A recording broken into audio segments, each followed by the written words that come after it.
Uma produção. Bruá! Olá a todos e bem-vindos às Teorias da Conspiração.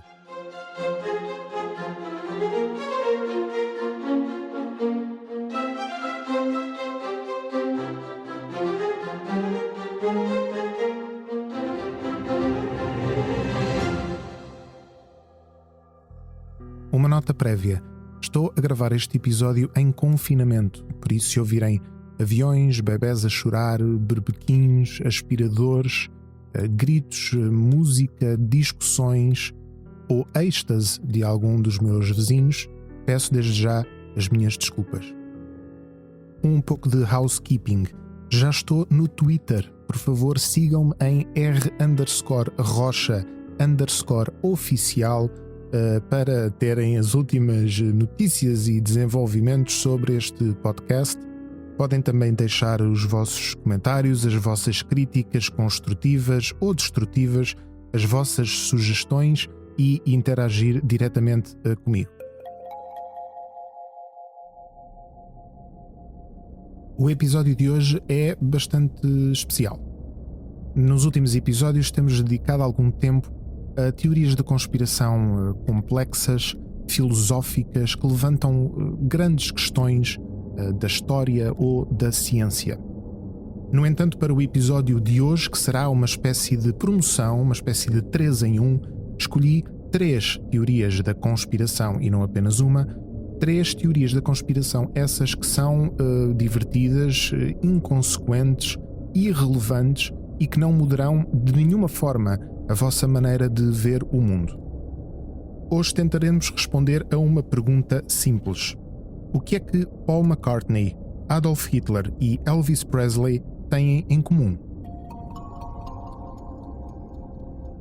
A famosa banda The Beatles foi fundada, digamos, por John Lennon e alguns amigos em Liverpool em 1960, mas só em 62 é que conseguiria reunir os 4 músicos que a tornariam uma das bandas mais famosas do mundo: John Lennon, Paul McCartney, George Harrison e Ringo Starr. Ora, a princípio o grupo vestia-se de fatinho, gravata, botãozinho apertado na garganta, aqueles cabelos muito retos à Playmobil, com franjas muito bem comportadas. Era uma estética que apelava não só à juventude, mas também aos pais da juventude. No entanto, nos anos 60, a juventude era o mainstream e os Beatles tornaram-se um sinónimo da contra-revolução durante os anos 60.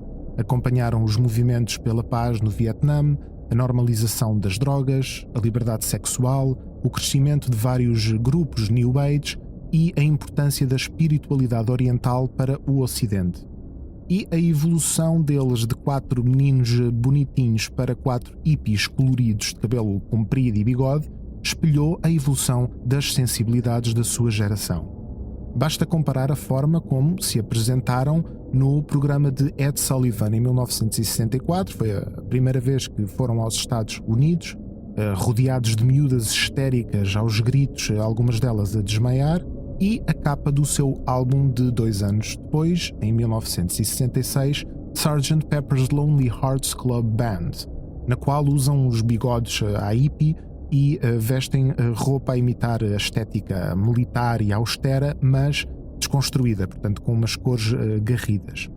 Ou seja, não havia nenhum estudante inglês ou americano, consumidor de estupefacientes ou hippie já de meia idade, que não tivesse os Beatles como uma grande referência cultural e até espiritual. Mas 1966 é um ano importante na história da banda, não apenas por esta mudança estética e também ao nível musical, mas também por um motivo mais sinistro. A 9 de novembro desse ano, Paul McCartney e o resto da banda envolveram-se numa terrível discussão em estúdio.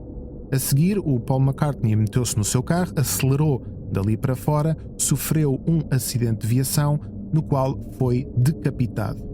No dia seguinte, os Beatles, em conluio com o seu manager, um senhor chamado Brian Epstein, ainda por cima, e em conluio também com o governo britânico, decidiram evitar o caos social que eles achavam que seria a consequência direta da morte do Paul McCartney e também o luto a nível internacional, e encontraram uma solução super prática.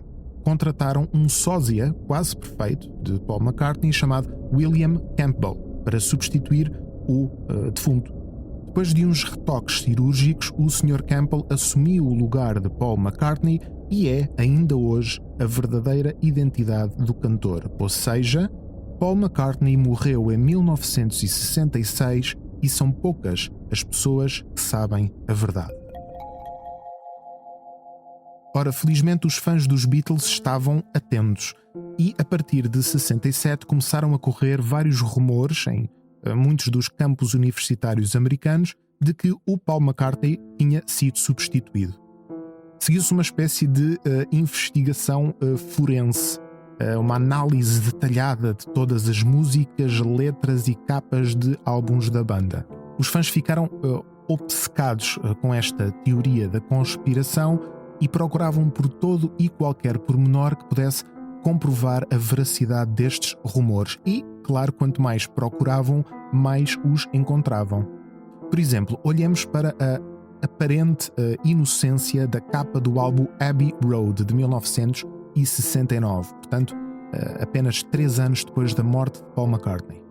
É provavelmente uma das imagens mais icónicas dos Beatles, não é? É aquela imagem em que eles estão os 4 a atravessar uma passadeira em fila indiana, uns a seguir aos outros, mas uma análise detalhada revela, por exemplo, que, ao contrário dos colegas, McCartney vai descalço e com um cigarro na mão direita, quando, na verdade, o verdadeiro McCartney era canhoto. O John Lennon, o primeiro da fila, veste-se de branco, com uma clara referência à divindade, à luz, à vida após a morte. Ele é o guia espiritual que abre caminho aos seus colegas. A seguir vem o Ringo Starr, que parece vestido como um funcionário de uma funerária, vestido de preto, e no fim, a seguir ao defunto, vai o George Harrison de ganga, representando o coveiro que vai enterrar o amigo. A capa do álbum representa, por isso, a procissão funerária de Paul McCartney. E, ainda por cima, se fizerem zoom na matrícula de um carro branco que está estacionado mesmo atrás dos Beatles, vão descobrir que essa matrícula contém o número 28 e as letras IF, if em inglês, que em português significa se. E 28 if significa, claro, que o Paul McCartney teria 28 anos se ele não tivesse morrido. A capa do Sgt. Pepper's Lonely Hearts Club Band está também repleta de provas. Se encostarem um espelho à frase Lonely Hearts, portanto, se agarrarem num espelho pequenino e colocarem a cortar a palavra ao meio, vão ver que a reflexão no espelho revela uma mensagem secreta. Revela 119, sendo que o 9 está em numeração romana. E a seguir 2 palavras muito simples: he die, ou seja, ele morre. Ora, 119 corresponde, claro, a 9 de novembro, a data do acidente. E na contracapa do mesmo álbum, que inclui uma foto do grupo, Paul McCartney é o único que está de costas para o observador, quase como se estivesse a esconder alguma coisa. E pior, o George Harrison tem o dedo levantado apontando para uma palavra específica de um verso específico, 5 da tarde, que é exatamente a hora do acidente de viação. Mas as provas mais credíveis desta teoria encontram-se, como seria de esperar, na música que o grupo foi gravando nos anos seguintes. Por exemplo, mesmo no fim da música I'm So Tired, do famoso White Album, os últimos segundos da música invertidos, que era uma brincadeira muito fácil de fazer com os vinis da altura em que os Beatles publicavam os seus álbuns, poderemos ouvir aquilo que parece ser Paul is a dead man, miss him, miss him, miss him. Ou seja, Paul é um homem morto, tenho saudades dele, tenho saudades dele, tenho saudades dele.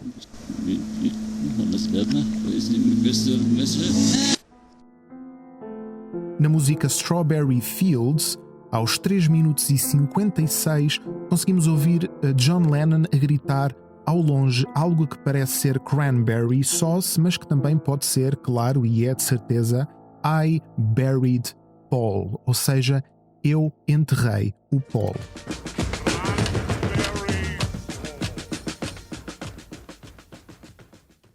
A música Revolution número 9, invertida, também contém as palavras Turn Me On, Dead Man.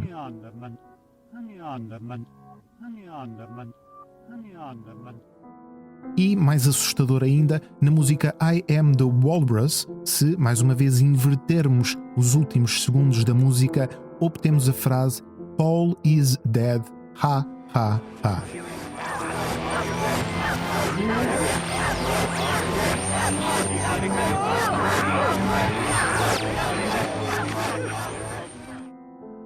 Ora, como devem imaginar, na altura não foi muito agradável para o Paul McCartney verdadeiro descobrir que havia muita gente que achava que ele tinha morrido.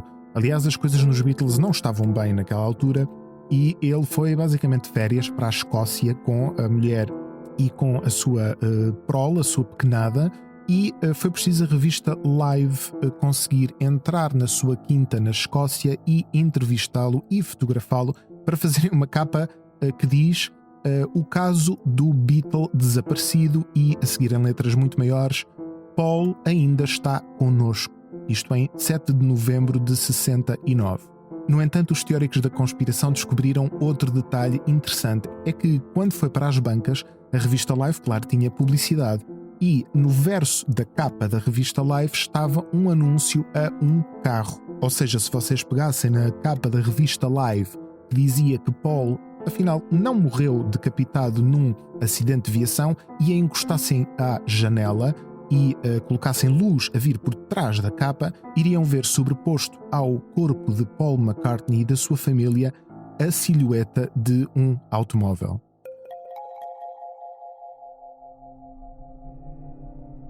Onze anos depois do Paul McCartney ter sido decapitado num acidente de viação, a 16 de agosto de 1977, um senhor chamado Elvis Presley, também conhecido como o Rei do Rock, precisou de ir à casa de banho especificamente evacuar. Tinha 42 anos, sérios problemas de arritmia cardíaca, excesso de peso, estava fortemente medicado, tomava vários tipos de drogas e parece ter sido vítima daquilo que se chama manobra de Valsalva, ou seja, expirar com muita força com o nariz e a boca tapados. Ou seja, literalmente, o Rei do Rock morreu sentado na sanita enquanto tentava fazer um cocó. Seguiu-se uma espécie de luto nacional nos Estados Unidos. Houve um funeral público em Graceland, que era a quinta, o local onde o Elvis vivia, com um caixão aberto e tudo, onde os fãs poderiam passar e prestar a última homenagem ao seu músico favorito. Houve uma autópsia e um jornalista da Esquire até conseguiu subornar um primo do Elvis e aproximar-se do caixão para tirar uma fotografia ao falecido. Mas as dúvidas começaram logo nos primeiros dias após a morte do rei. O caixão, primeiro que tudo, parecia demasiado grande, demasiado pesado para aquilo que era o corpo e a estrutura do Elvis Presley, e algumas pessoas sugeriram, claro, a existência de um qualquer sistema de refrigeração que permitisse que Elvis Presley, ainda vivo, se fingisse de morto para depois poder fugir.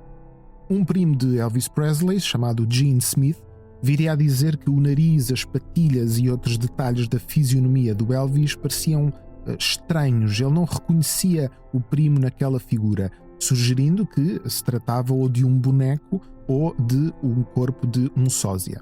E pior, a lápide debaixo da qual Elvis Presley foi a enterrar dizia Elvis Aaron Presley, Aaron com 2 As, quando na verdade o nome de Elvis era Aaron só com um A, era essa a maneira como ele sempre se apresentava e assinava. Ou seja, tudo apontava para haver fortes discrepâncias, contradições, omissões, factos mal explicados na morte de Elvis Presley. E portanto levantou-se, claro, a possibilidade de que ele ainda estaria vivo. E uma investigação séria da sua morte chocava com 2 limitações. Primeiro, devido à lei do Tennessee, o estado em que ele vivia e onde morreu, a certidão de óbito só seria tornada pública 50 anos depois da sua morte, ou seja, em 2027. E o relatório da autópsia estava nas mãos da família, que o considerava um documento privado. Em dezembro do mesmo ano, um fã andava a passear por Graceland e tirou uma fotografia a um indivíduo que era na verdade Al Strada, um segurança na residência de Presley em Graceland, mas que era, pelo ângulo da fotografia e pela forma como estava sentado, muito parecido com o Elvis Presley. E foi a partir daqui que começaram as centenas e centenas de avistamentos de Elvis Presley. Homens muito parecidos com ele, ou às vezes muito diferentes, mas que eram mal identificados, eram vistos em várias situações cotidianas, por exemplo, a comer no Burger King, que ainda por cima era o restaurante favorito do Elvis Presley, o que segundo algumas pessoas atribuía ainda maior credibilidade a esse avistamento. Podia-se encontrar o Elvis Presley já mais gordinho e já mais grisalho a pôr gasolina no carro, no supermercado, nas compras, na mercearia, a passear pela rua, etc. Talvez o suposto avistamento de Elvis Presley mais famoso seja no filme Sozinho em Casa. Há uma cena em que a mãe do Kevin está desesperada no aeroporto a pedir ajuda num balcão de informações e atrás dela está um figurante que muitos dizem ser igualzinho a Elvis Presley. Obviamente que não é, esse figurante já foi identificado, mas o filme Sozinho em Casa e esta polémica toda é um bom exemplo de como funcionam estes avistamentos. Se a pessoa acreditar que o Elvis Presley pode ainda estar vivo, não é assim tão difícil encontrar homens que, à distância, ou com barba, ou sem barba, ou a centenas de metros de distância, ou por entre a folhagem, ou através de uma montra, ou sentados num jardim no outro lado da rua, se pareçam com aquilo que nós imaginamos que Elvis Presley se pareceria na altura do avistamento. Claro que isto revelou um enorme incentivo financeiro para aqueles que gostariam de escrever sobre o assunto.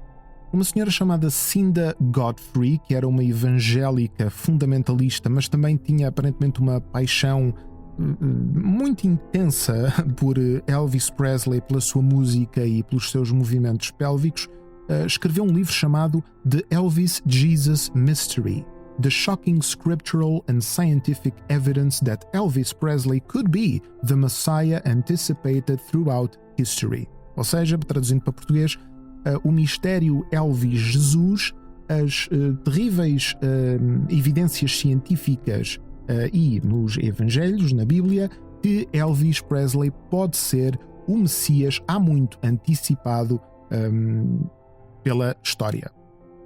Segundo a Cinda Godfrey, que conseguia assim uma síntese entre a sua paixão pela fé cristã e também a sua paixão por Elvis, Adão, Jesus e Elvis eram os verdadeiros representantes da Santíssima Trindade.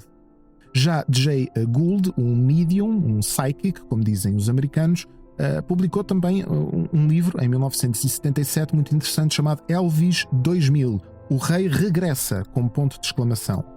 Segundo o Jay Gould, o Elvis tinha não necessariamente morrido, mas tinha viajado até Marte, onde preparava um regresso à Terra no ano 2000, liderando uma banda de anjos. Mas talvez a autora que mais fez para tornar mainstream a crença de que Elvis Presley poderia ainda estar vivo foi Gail Brewer Giorgio.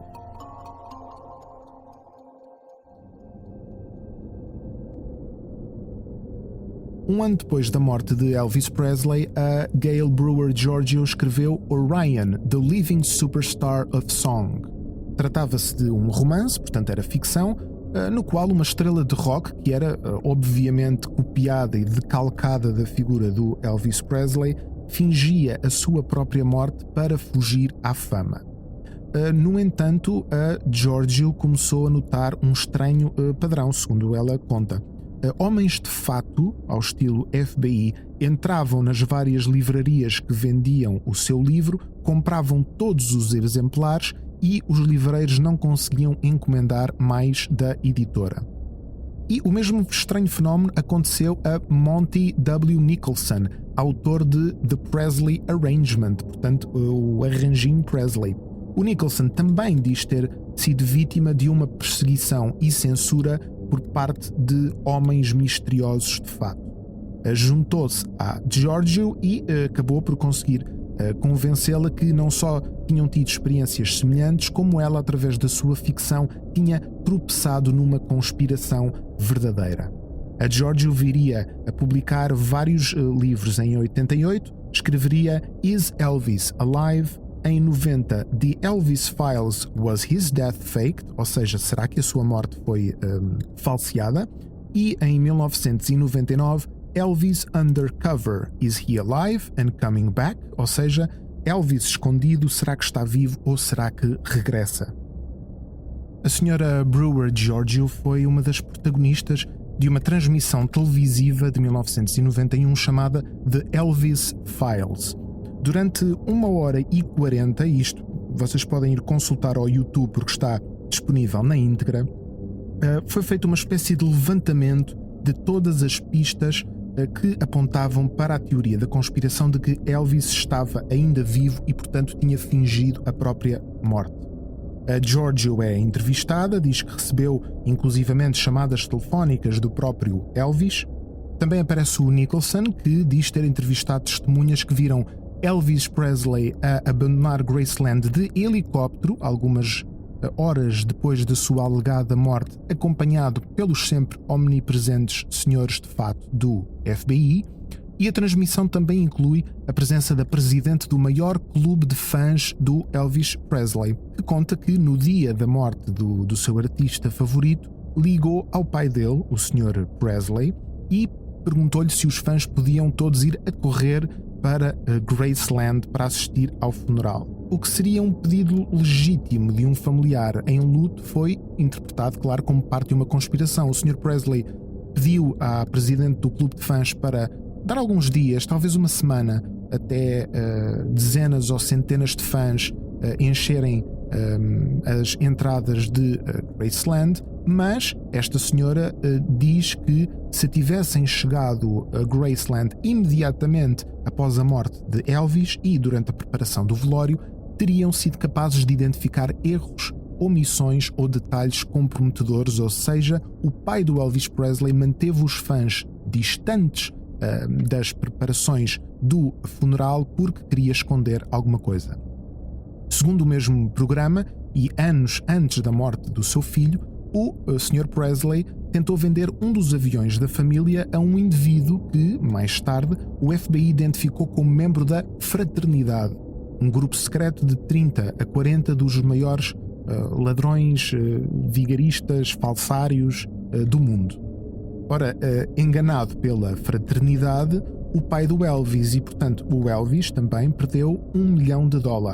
E, portanto, o Elvis Presley aliou-se ao FBI numa operação undercover para desmantelar a rede liderada pelos ladrões que lhe ficaram com o dinheiro.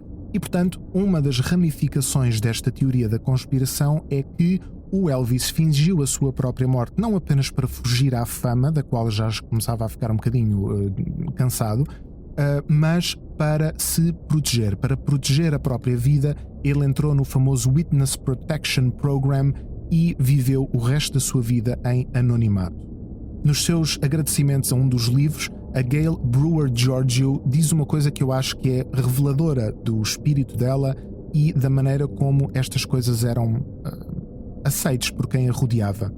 Vou citar: "Não consigo pensar em ninguém que me tenha ajudado ou encorajado. De facto, a minha família fugiu de mim como ratos a fugir de um navio a naufragar-se, e a minha paixão pelo tema deste livro afastou-me de todos aqueles que amo." No entanto, no final da transmissão televisiva de Elvis Files, uma sondagem junto do público que assistia àquele programa revelou que mais de 75% dos espectadores tinha passado a acreditar que sim, Elvis Presley ainda estava vivo. Em 1945, quando a Segunda Guerra Mundial terminou, os nazis tinham um problema. É que da esquerda vinham os soviéticos, da direita vinham os aliados. E por isso sobreviver na Europa do pós-guerra seria extremamente complicado. Seriam presos, torturados, mortos. Fugir dali era mesmo muito, muito complicado e, portanto, não é de admirar que se tivessem formado canais secretos de fuga para os nazis conseguirem sair da Europa. Uma das figuras por trás de um desses canais é Alois Undal. Espero estar a pronunciar o nome corretamente. Era um bispo católico, profundamente anti-bolchevique e anti-comunista, que em 1937 escreve um livro a apoiar o nacional-socialismo de Hitler contra o comunismo da União Soviética. Zanga-se com o Vaticano, que não simpatizava muito com as simpatias que o Undal tinha para com o nacional-socialismo, e em 1945 usa os seus contactos, digamos, diplomáticos em Roma e em Áustria para conseguir visas e passaportes para ex-nazis ou prisioneiros de guerra em fuga. Muitos deles iam para a Argentina ou para a América do Sul, no geral. A Argentina era um país especialmente atrativo para os alemães. Centenas de milhares de alemães ou argentinos com ascendência alemã já viviam na Argentina. E o regime nazi tinha feito uma grande propaganda política na América do Sul durante a Segunda Guerra Mundial. Tanto é que o Juan Perón, o homem que seria o presidente da Argentina entre 46 e 55, tinha uma grande simpatia para com o regime nazi e dava as boas-vindas aos nazis que se quisessem mudar para o seu país. Dois exemplos clássicos de figuras que conseguiram fugir são o Adolf Eichmann e o Joseph Mengele. O Eichmann era membro das SS, foi um dos responsáveis pela logística dos guetos dos judeus e dos transportes para os campos de concentração, e o tal bispo Undal ajudou a fugir para a Argentina, onde acaba por ser capturado em 1960 pela Mossad, os serviços da inteligência israelitas que andavam pelo mundo basicamente a caçar nazis que tinham conseguido fugir a seguir à guerra. O Sr. Eichmann é julgado em Israel e é enforcado em 1962 e ficou famoso por causa do livro que a escritora Hannah Arendt escreveu sobre o seu julgamento, o Eichmann em Jerusalém, a banalidade do mal. Uma frase que a autora inventou especificamente para descrever aquilo que era o raciocínio que o Eichmann tinha por trás das suas ações. Para o Eichmann, os nazis não tinham feito nada de errado, tinham, pelo contrário, só seguido as ordens superiores. Um homem que provavelmente não poderia utilizar a mesma desculpa foi o Joseph Mengele. Ele era das SS, era um médico e ficou conhecido por fazer experiências científicas em Auschwitz. Ele tinha uma preferência particular por anões, por pessoas com deformidades ou deficiências físicas ou mentais, e também por gêmeos. Ele costumava praticar amputações, a injeção de doenças infectocontagiosas como o tifo num dos gêmeos, deixando o outro como, digamos, controlo, como comparação. Em 1949, depois de andar pela Europa a correr de um lado para o outro, foge para a tal Argentina com documentos falsos, mas chega a assumir a sua identidade real a partir de 56, sem problema nenhum.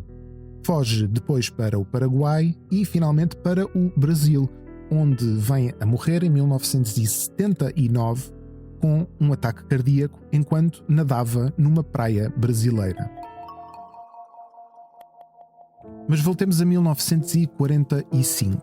Estamos na Batalha de Berlim. A cidade foi bombardeada pelos aliados. Os soviéticos conseguem cercar Berlim e vão invadindo a cidade quarteirão a quarteirão numa espécie de guerrilha urbana. É o last stand, a última resistência por parte de Hitler e do regime nazi.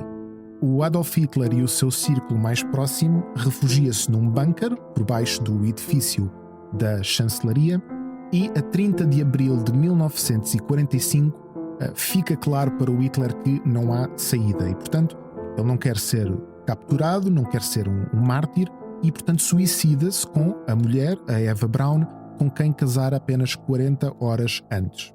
Os seus corpos são queimados no exterior do bunker e, apenas 4 dias depois, As tropas soviéticas conseguem chegar ao bunker, detêm muitos dos homens e mulheres que ainda estavam com o Hitler e encontram e recolhem os restos mortais do ditador. Ou seja, quando os aliados finalmente chegam à cidade, existem rumores e histórias sobre o suicídio do Hitler, mas os soviéticos não voluntariam muitas informações. E, portanto, não há nenhum dado forense, palpável, material, objetivo, de que o Hitler tinha morrido. Havia os testemunhos de quem tinha estado com ele, havia os tais rumores, as tais histórias, era mais ou menos um consenso formado ao longo da cidade, mas não havia um corpo, não era possível apontar para um cadáver e dizer ali está o Hitler. E pior é que o Stalin, o ditador soviético, numa tentativa de confundir os aliados, fez correr o rumor de que o Hitler conseguira fugir, talvez para a Espanha e depois para a Argentina. Nos anos seguintes, várias teorias da conspiração sobre o verdadeiro destino de Hitler saíram da mente dos teóricos da conspiração. Muitos diziam que ele estava a viver na América do Sul, na Patagónia Argentina. Há vários livros em espanhol, infelizmente nunca traduzidos ou para português ou para inglês, que falam de testemunhas que privaram com outros nazis da altura e que juram ter visto Hitler sem o seu icónico bigodinho e com o cabelo rapado. Outro teórico da conspiração alega que há, na verdade, uma colónia nazi na Antártida, onde o Hitler se juntou e refugiou juntamente com 500 mil de soldados nazis, não ficando claro em 2021 o que é que lhes terá acontecido. Mas em 2011, o maior argumento a favor da ideia de que o Adolf Hitler não morreu em Berlim em 30 de abril de 1945 é apresentado pelo Simon Dunstan e pelo Gerald Williams. Trata-se de um livro chamado Grey Wolf, The Escape of Adolf Hitler. Portanto, o Lobo Cinzento, a fuga de Adolf Hitler. Segundo esta teoria da conspiração, o Hitler e a Eva Braun conseguiram fugir do bunker e foram substituídos durante algumas horas ou até alguns dias por dois sósias. E enquanto o Hitler e a Eva verdadeiros fugiam primeiro para a Espanha de Franco e depois de submarino para o seu refúgio na Patagónia Argentina, onde o Hitler, segundo estes autores, viria a morrer de causas naturais em fevereiro de 1962, os sósias permaneceram no bunker e foram eles que se suicidaram e foram eles que foram queimados no jardim da chancelaria. Surpreendentemente, a identificação dos restos mortais do Hitler teve que esperar até 2017. Uma equipa de patologistas franceses teve acesso aos únicos restos mortais conhecidos do Hitler, que estavam na posse dos russos, a antiga União Soviética, e que eram, na verdade, alguns dentes e um pedaço do maxilar. Ora, o historial de higiene dental do Hitler estava bastante bem documentado. É sabido, por exemplo, que ele era vegetariano, portanto, as suas gengivas e dentes teriam determinadas características por causa da sua dieta. Ele tinha uma gengivite muito pronunciada. Havia radiografias tiradas pelo dentista do Hitler e, portanto, o Dr. Philippe Charlier conseguiu comparar estes registros históricos com a dentição e com o pedaço de maxilar que os russos tinham na sua posse e fazer uma identificação positiva, publicando um artigo na European Journal of Internal Medicine, em que dizia, sim senhor, estes são os restos mortais do Adolf Hitler. Mas fugir não era a única opção para um nazi que acabara de sobreviver à Segunda Guerra Mundial. Na verdade, alguns deles foram bem recebidos no Ocidente. Mas isso é uma história longa, complicada e que fica para o próximo episódio. Até à próxima!